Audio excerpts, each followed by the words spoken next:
Existem três fases tradicionais por qual o processamento do alimento passa, que são a fase cefálica, a fase gástrica e a fase intestinal. Essa imagem ela é bastante interessante, pois mostra, associa as funções do sistema digestório à sua localização anatômica.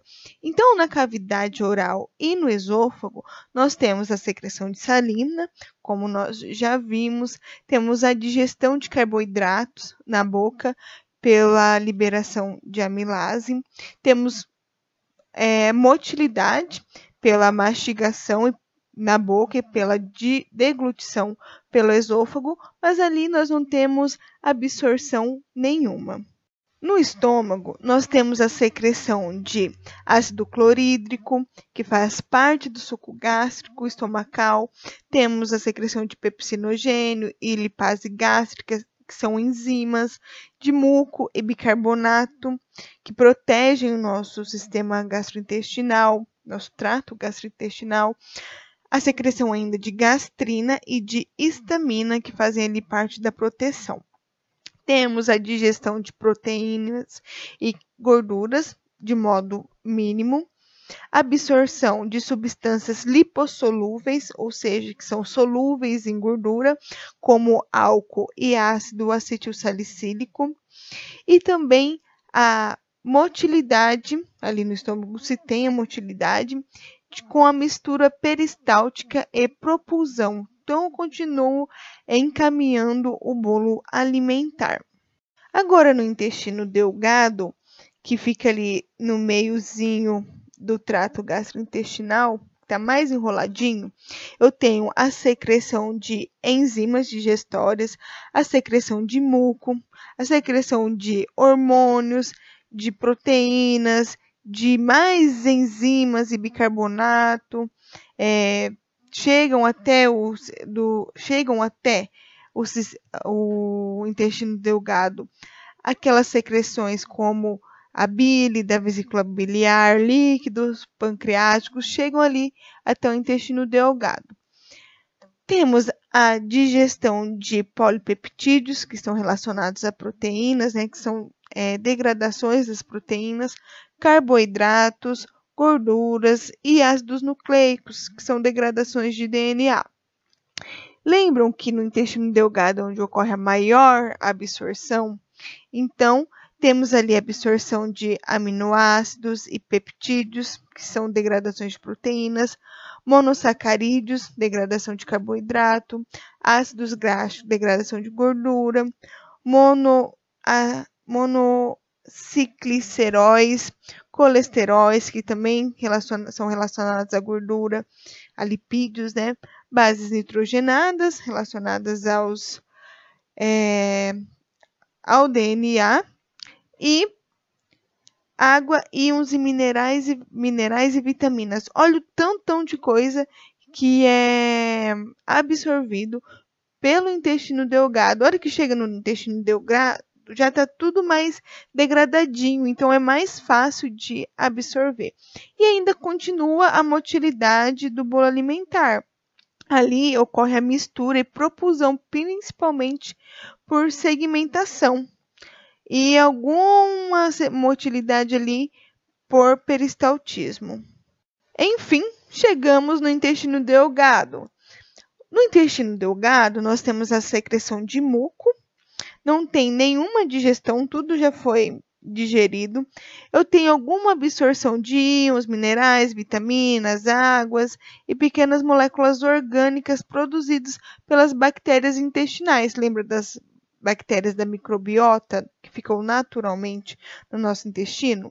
E ali se tem uma motilidade, tem a propulsão, a expulsão do bolo alimentar pelas fezes. Vamos começar a falar dos três processos, então, três fases do processamento do alimento. Bom, Os processos digestórios no corpo iniciam antes da comida chegar à nossa boca. A gente acabou de falar dos estímulos antecipatórios. Então, simplesmente sentir o cheiro, ver, ou até mesmo pensar naquele cachorrão faz a gente salivar, faz o nosso estômago roncar. E lembra, esses reflexos longos, provenientes do sistema nervoso central, eles vão criar uma resposta, um reflexo antecipatório, que é conhecido então como a fase cefálica. Então, esses estímulos antecipatórios e os estímulos também do alimento vão ativar os neurônios do bulbo. Assim que ativado os neurônios no bulbo, o bulbo irá mandar os sinais eferentes através de quem? Dos neurônios autonômicos para as glândulas salivares e através do nervo vago para o sistema nervoso entérico. Em respostas a esses sinais, o estômago, o intestino e os órgãos glandulares acessórios iniciam a secreção e aumentam a motilidade em antecipação ao alimento que virá a ser ingerido. Então, nós acabamos de falar que os neurônios do bulbo, vamos conversar agora sobre a deglutição da saliva. A deglutição ela é uma ação sublingual, que empurra o bolo alimentar ou o líquido para dentro do esôfago. Funções bastante Como que isso acontece? A língua ela causa uma amolecer e lubrificar o bolo alimentar para torná-los mais fáceis. E essa pressão de serem deglutidos do bolo, a pressão pela faringe e pelo esôfago. Fazendo ali, também realiza a digestão do amido, liberando a enzima amilase, neurônios sensoriais que levam informações para o centro de deglutição, e acaba sendo lá digerido bulbo. Pela saliva. A língua também força, esse bolo ajuda alimentar na gustação a cair no palato mole. Então a saliva ela vai dissolver o alimento para que a pressão sentir o seu maravilhoso que esse bolo alimentar. E também ela realiza defesa sobre o esôfago, possíveis vai ativar o centro de integração, uma enzima que vai chamada lisoenzima, que ela à medida que o bolo alimentar vai se movendo e com isso para baixo no proteger nosso corpo contra algumas bactérias. Ela também dobra-se para baixo, fechando as vias aéreas salivares. Com isso, ela capacitam bactérias e vírus. Então, por isso que ela tem essa função de nas vias aéreas. Além disso, olha que legal, a saliva ela pode ajudar a limpar os dentes e manter a língua assim, quando o bolo alimentar se aproxima do esôfago, o esfíncter peristáltico, então empurra o bolo em direção ao estômago, auxiliado pela gravidade. Bem, se o esfíncter esofágico inferior não permanecer contraído, o ácido gástrico e a pepsina podem irritar a parede do esôfago. Esse ácido gástrico, ele pertence ao estômago. Então, quando ele atinge o esôfago, pode levar a dor e irritação do reflexo gastroesofágico, mais conhecido então como azia. Vamos entender melhor a deglutição com essas imagens. Vamos olhar a primeira aqui, onde nós conseguimos ver a boca. Na região superior da cavidade oral temos o palato duro anteriormente e o palato mole posteriormente. Temos a língua e lá embaixo, começando o pescoço, assim, no final da mandíbula temos a epiglote. Então, depois temos a laringe, que está relacionada ao sistema respiratório, e a faringe. E o bolo alimentar ali atrás da língua. Então, primeiro nós temos a língua empurrando o bolo alimentar contra o palato mole, ó. Língua empurra contra o palato mole e a parte posterior da cavidade oral e também pela parte posterior da cavidade oral, disparando os reflexos de deglutição lá no bulbo. Vamos olhar a segunda figura. No segundo passo, a epiglote fecha a nasofaringe e pedindo o acesso do bolo alimentar ao canal, né, à via respiratória. Então, ó, a epiglote ela se fecha, tampando por um momento a respiração e inibindo que o bolo alimentar caia na via respiratória. E então, finalmente, o alimento ele vai se mover para baixo, para o esôfago, de acordo com as contrações do músculo liso e também ajudado pela gravidade. Antes da chegada do alimento, a atividade digestória no estômago inicia com o reflexo vagal, um reflexo proveniente da via parasimpática, ao longo da fase cefálica. Mas depois, quando o bolo alimentar entra no estômago, lembra que o estômago é o final do esôfago, estímulos do lúmen gástrico iniciam uma série de reflexos curtos, provenientes do sistema nervoso entérico, que constituem então a fase gástrica da nossa digestão. Então, a fase gástrica ela vai acontecer no estômago. E o estômago ele possui três funções. A primeira é o armazenamento do alimento. Ele vai armazenar o alimento e regular a sua passagem para o intestino delgado. Então, entra na cavidade oral, chega no esôfago, do esôfago cai no estômago. Do estômago vai para o intestino delgado e depois para o intestino grosso. Então, ali o estômago vai fazer também vai armazenar o bolo alimentar e passar para o intestino delgado, onde vai ocorrer a maior parte da absorção e digestão, como a gente já viu também. O estômago, ele também tem a função de digestão. Ele digere a comida de modo químico e de modo mecânico, formando aquela mistura chamada de quimo, que foi ali secretados as enzimas digestórias, a bile, o líquido pancreático, então formou ali no estômago o quimo. E por fim, o estômago tem a função de defesa. Ele vai proteger o nosso corpo por destruir muitas das bactérias e outros patógenos que são deglutidos juntamente com a comida. Então, ele consegue destruir esses patógenos. Ao mesmo tempo, o estômago ele precisa proteger a si mesmo de ser agredido por suas próprias secreções. Então, ele fica naquela, tenho que destruir, mas tenho que me proteger também.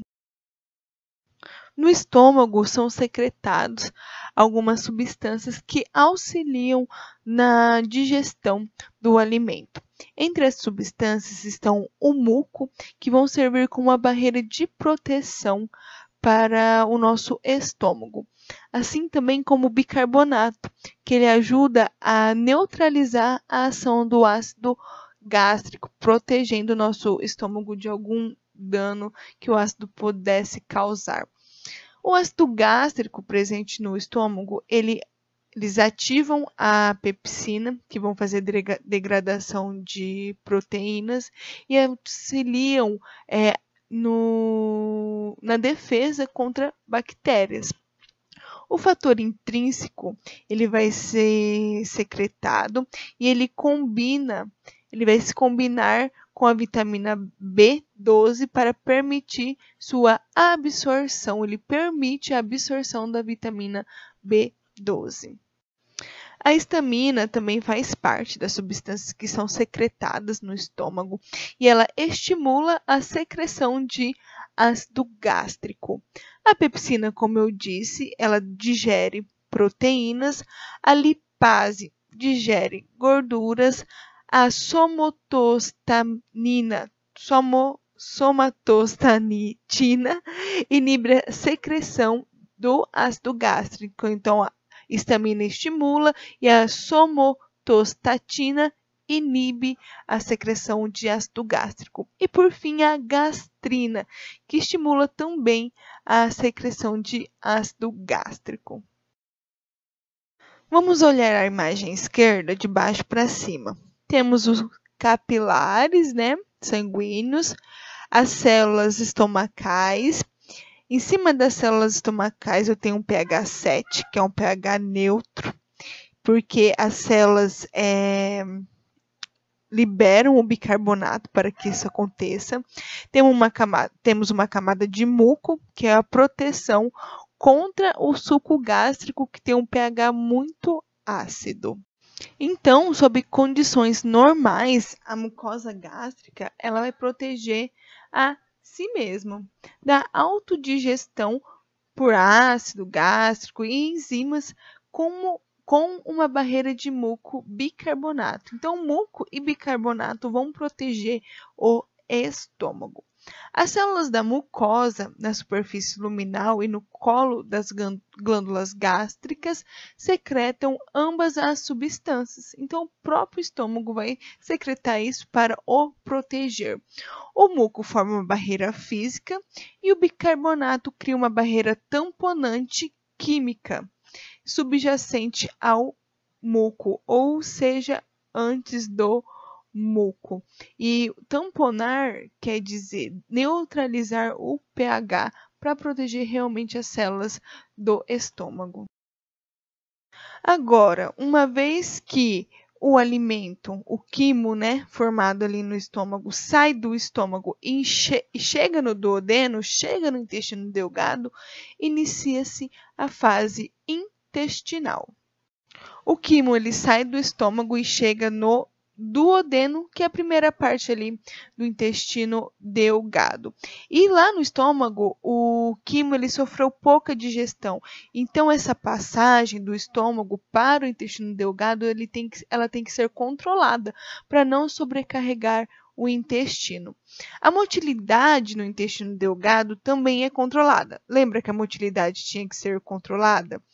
Os conteúdos intestinais são lentamente propelidos, ou seja, jogados para frente, por uma combinação de contrações segmentares e contrações peristálticas, que são dois padrões de contrações que a gente já conversou. À medida que vai ocorrendo as contrações, vai ocorrendo também a mistura do quimo com as enzimas digestórias, e elas expõem os nutrientes digeridos para o epitélio mucoso para que ocorra então a absorção desses nutrientes. O movimento para frente do quimo ao longo do intestino deve ser suficientemente lentos para que ocorra então de modo adequado a digestão e a absorção. Então, lembra que nós conversamos que esses nutrientes absorvidos, eles vão para onde? Para a corrente sanguínea, eles vão cair no sistema circulatório para que então sejam distribuídos para todas as células do nosso corpo. Mas nós temos uma exceção desses nutrientes que são absorvidos e caem na corrente sanguínea.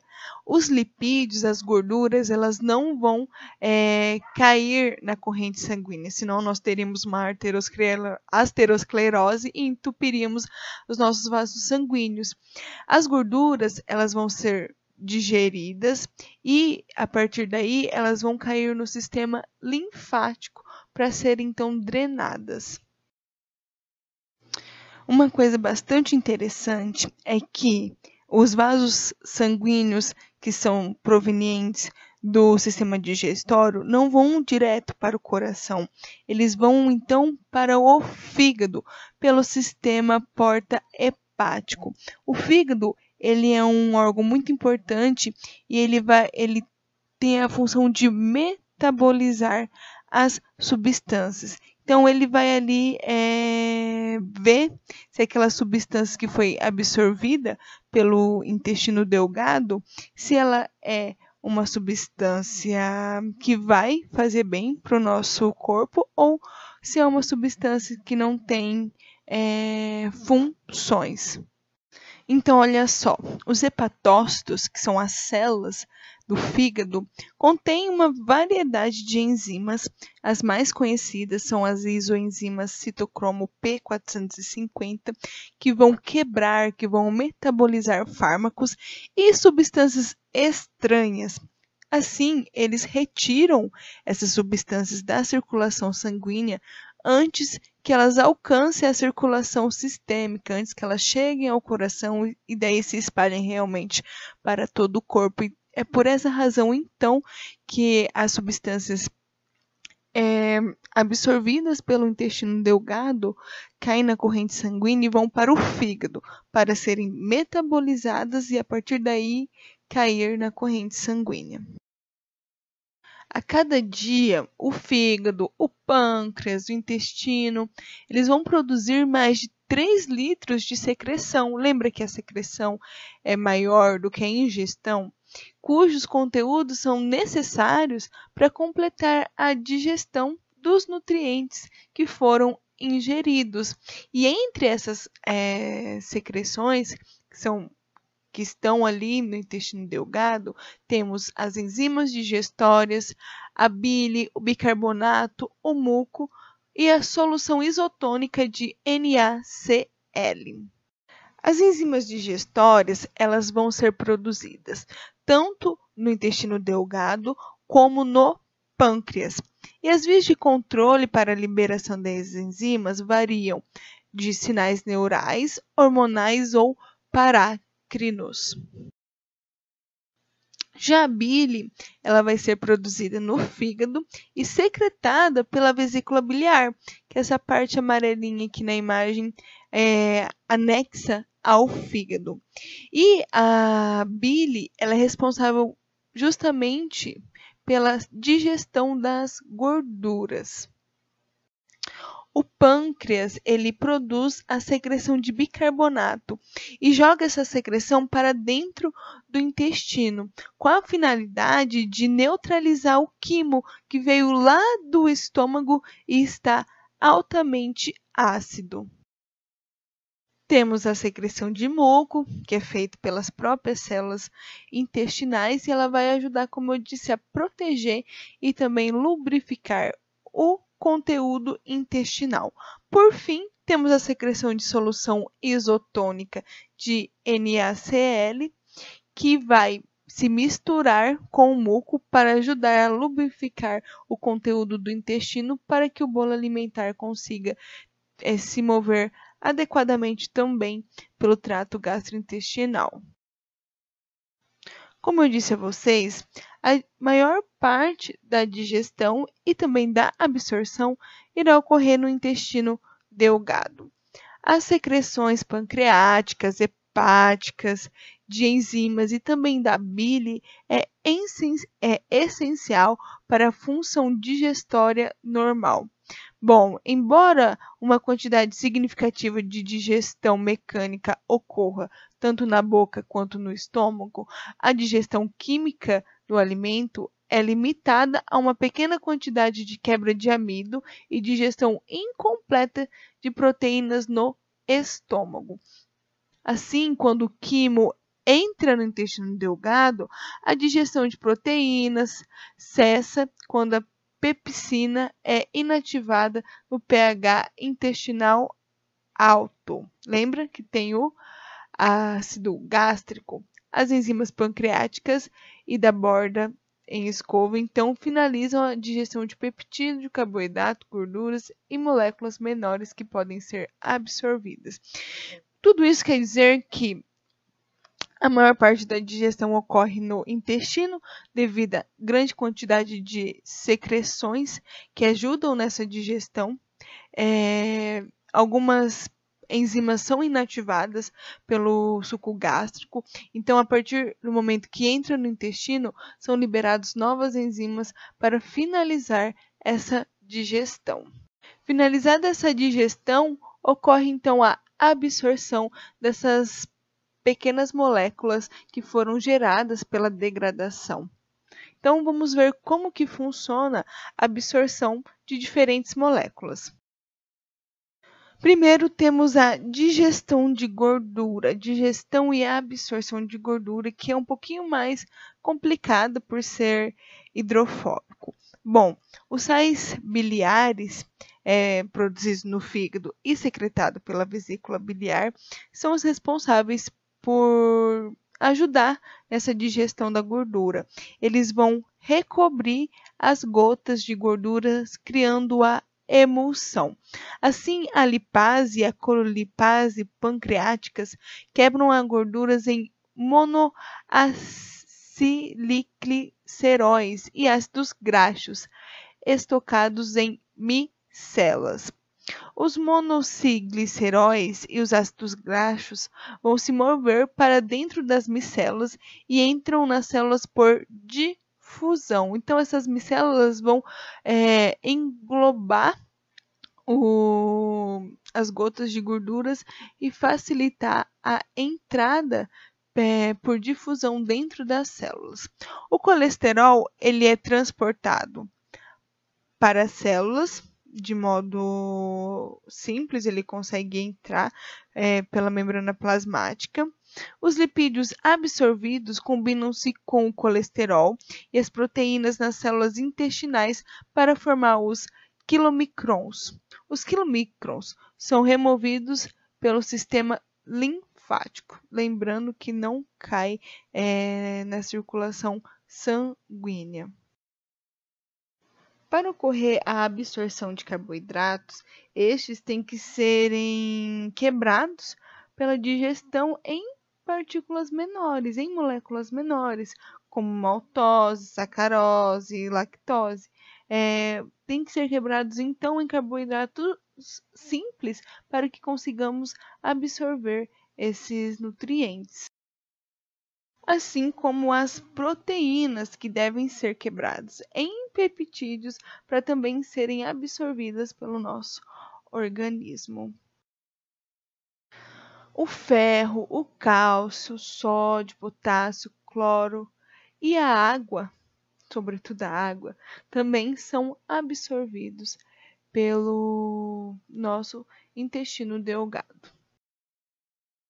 Então, o que não foi absorvido, os nutrientes, a água que não foi absorvido, cai no intestino grosso. E o intestino grosso é responsável por concentrar resíduos. Esse intestino é dividido em 7 regiões. Temos o seco, que é o apêndice, o famoso apêndice, que é essa pequena projeção ali do lado esquerdo, que muitos dizem que é similar ao dedo, que essa parte, só essa partezinha aqui, pequenininha, que parece que está pendurada. Depois do apêndice, o material move-se para o colo ascendente, que é essa parte aqui que sobe no intestino grosso. Do colo ascendente, passa pelo colo transverso, que é essa parte longitudinal, e desce pelo colo descendente. Essa partezinha virada é o colo sigmoide e depois chega ao reto, por onde é eliminado o material. Temos então a defecação. A defecação ela vai ser um reflexo, assim O ânus, como a assim micção, como a e uretra, ela é tem um responsável esfíncter por interno remover e o as externo. fezes, remover o material não interno digerido é músculo pelo liso, corpo. o externo Então, é músculo elimina esses esquelético, resíduos então ele é do corpo. controlado. Então, A defecação, como eu conscientemente, disse, assim porque como a a gente micção, precisa é um controlar reflexo espinhal quando dá desencadeado e pela quando não dá, distensão para ir fazer da as parede nossas- do órgão. de- Que para órgão? ir fazer as O nossas intestino necessidades. grosso. Então, O a movimento do defecação material é fecal frequentemente para o forçada reto, por normalmente contração vazio, abdominais dispara esse conscientes reflexo. Então, é o e próprio movimento movimentos do material que vai expiratórios. disparar esse reflexo Então, com para isso, ocorrer a terminando defecação. o Com as músculo fezes, liso do começamos a esfíncter entender o sistema interno do digestório ânus lá relaxa e as contrações ingestão de peristálticas do alimento reto e empurram o finalizando material agora em direção ao com ânus para que com as o fezes estímulo de sejam defecação. eliminadas. Com isso, nós terminamos o nosso sistema digestório.